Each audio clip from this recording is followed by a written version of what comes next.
Chapter 6. Vanessa stared at the dead phone in her hand for a long time. She knew there was no way to get the commander back on the line, but that seemed unacceptable. There had to be a way, somehow, but of course there wasn't. "So what now, Carter? So what now?" Carter was the first to say. "I think we should stay put," Buzz spoke. "That's what they always say, that you should do when you're lost, right?" "We're not at the mall, Buzz," Carter said, "and they don't even know where we are." "We have to find Dexter and Joe," Vanessa interrupted. Everyone stopped to look at her. "What do you mean?" Carter said. "How do you even know that they're here?" "They've got to be," Vanessa said. If they weren't, that meant that she was the oldest one here, and that means she was supposed to know what to do. It was the one thing to be in charge of the house for a few hours on a Friday night, or to watch over Jane while their parents went to a movie. This was something else entirely, as in life and death. "They're probably 100 miles from here by now," Carter insisted.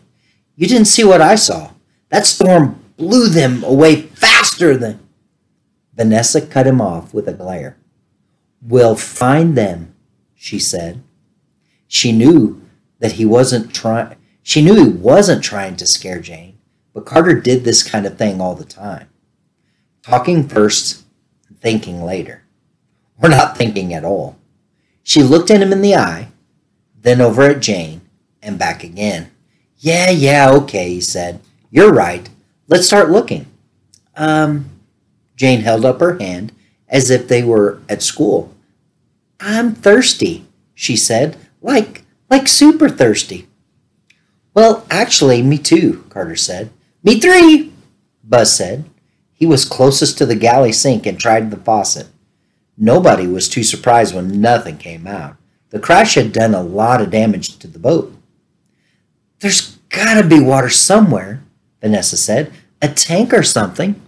"There is," Carter said. He was already at the galley table, moving more junk out of the way. "Give me a hand here." Carter knew exactly what to do next. Uncle Dex had shown them practically everything there was to know about the boat on the first day. "The water's right here," he said. He went to the U-shaped bench around the table and lifted the long center seat straight off. A large, heavy-duty plastic tank took up most of the space underneath.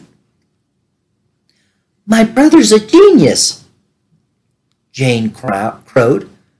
"I don't know about that," Carter said, but he liked hearing it all the same. It wasn't that often that someone called him smart. "Okay, genius, how do we get in there?" Vanessa asked. "Well, it can't be that hard," he said.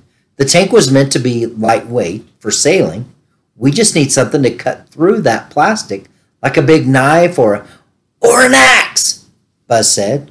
Already, he was unclipping the small axe hung on the wall that was next to the fire extinguisher. "That'll do," Carter grinned as he took it in his hands. This was the kind of thing that you get yelled at for even thinking about at home, but there was no choice. "Be careful," Vanessa said. "I'll be okay," he told her. "I meant be careful with the tank. That's our only water." Carter nodded. He hadn't thought about that. But if there was one thing that he had, it was good aim. He wasn't a two-time Little League All-Star pitcher for nothing. He pointed the tip of the axe blade at the top middle of the big plastic container, so he wouldn't miss. Everyone seemed to hold their breath as he raised the axe halfway to his shoulder and brought it down hard, but not too hard. The corner of the blade punctured the tank on the first swing. It didn't take long after that. With half a dozen more chops, Carter opened up a triangle-shaped hole big enough to reach through.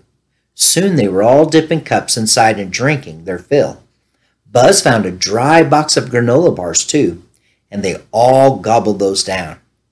As soon as they had, it was as if everyone's thought turned back to Dex and Joe at the same time. The sooner we can find them, the sooner we can get out of here, Vanessa said. Let's get moving.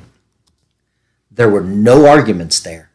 The four of them moved back up the galley steps as a group, ready to step off the deck of the Lucky Star for the first time in 5 days.